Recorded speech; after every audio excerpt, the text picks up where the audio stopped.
बेटा के हजार गलती लोगवा छुपावे, बेटी के गलती नैहर ससुरा छोड़ावे।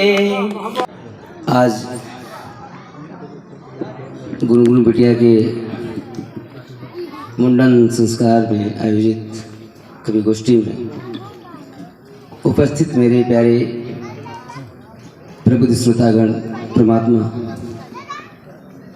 मैं अनंत तिवारी भोजपुरिया आप सभी को तहे दिल से हार्दिक अभिनंदन वंदन प्रणाम करता हूँ। यूँ तो वासा भैया हम अपने गांव मीटिंग करने आए थे एक महोत्सव का, तो हमको लेकर के आप सबके बीच हार्दिक कराए हैं। सज्जनों में मुझे गायकी के क्षेत्र में जाना जाता है और काव्य विधा में कुछ लिखने और कुछ कहने का जो भी तजुर्बा है मेरे बड़े भैया बासा तिवारी प्रेमी की कृपा है।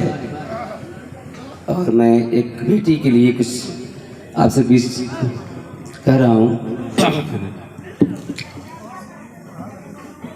आज समाज में बेटी एक अभिशाप बन के जी रही है। आज हम सभी को सोचना है ये बात, अगर बेटी नहीं रहेगी तो सृष्टि का क्या होगा सरकार। इसलिए मैं एक आवाज आप सबके बीच प्रस्तुत करता हूँ। स्वागत स्वागत।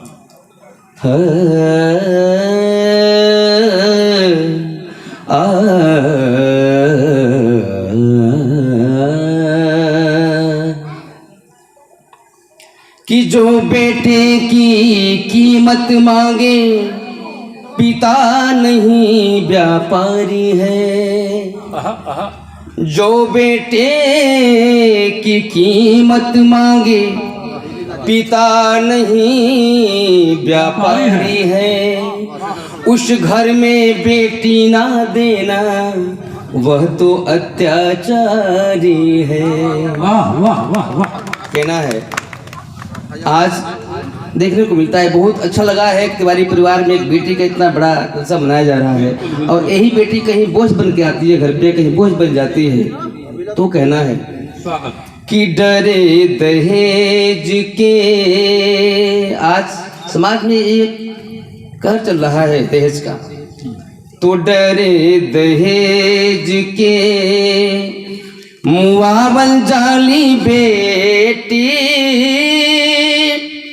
अरे बरिला से पहले बुतावल जाली बेटी। डरे दहेज के मुआवल जाली बेटी, बरिला से पहले बुतावल जाली बेटी। डरे दहेज के आगे स्वागत।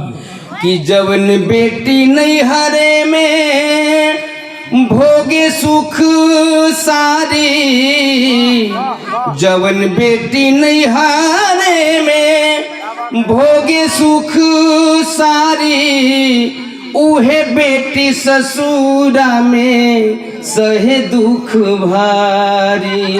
वाह वाह। उहे बेटी ससुरा में सहे दुख भारी। अगिया में जियते जरावल जाली बेटी, बरला से पहले बुतावल जाली बेटी।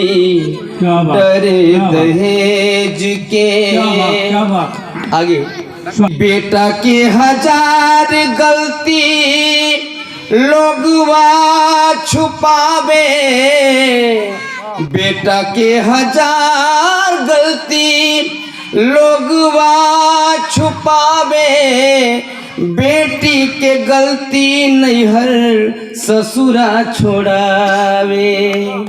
बेटी के गलती नैहर ससुरा छोड़ावे। बेश्या बाजार के बनावल जाली बेटी, बरला से पहले बुतावल जाली बेटी। डरे दहेज के अंतिम कड़ी स्वागत कि मन में अंटू जी अब सोचे नहीं कोई, मन में अंटू जी अब सोचे नहीं कोई, अरे बेटिए न रही है तो ये सृष्टि कैसे होई, बेटिए न रही है तो ये सृष्टि कैसे होई, अरे कुतिया के लेखा, कुतिया के लेखा दूर दुरावल जाली बेटी, बरला से पहले बुतावल जाली बेटी, डरे दहेज के क्या बात। मुआवल जाली बेटी, बरला से पहले, बरला से पहले बुतावल जाली बेटी, अगिया में जियते वाह, वाह, वाह। जरावल जाली बेटी, बरला से पहले बुतावल जाली बेटी, डरे दहेज के मुआवल जाली बेटी, बरला से पहले बुतावल जाली बेटी, डरे दहेज के। ये है गुनगुन। इन्हीं के मुंडन संस्कार के उपलक्ष्य में आज यह कार्यक्रम आदरणीय श्री के त्रिपाठी जी के दरवाजे पर हुआ है, जिसमें मुन्ना मवाली, दुर्गेश दुर्लभ, अंटू तिवारी भोजपुरिया और मैं बादशाह प्रेमी एक साथ शरीक रहा हूँ। ये गुनगुन देखिए अभी तक ये जगी हैं और ये पूरे कार्यक्रम के उपरांत इस समय ये फलाहार कर रही हैं पापड़ से। एक बार बाय बोलिए, सबको बाय बोलिए इधर से। Thank you Gungun.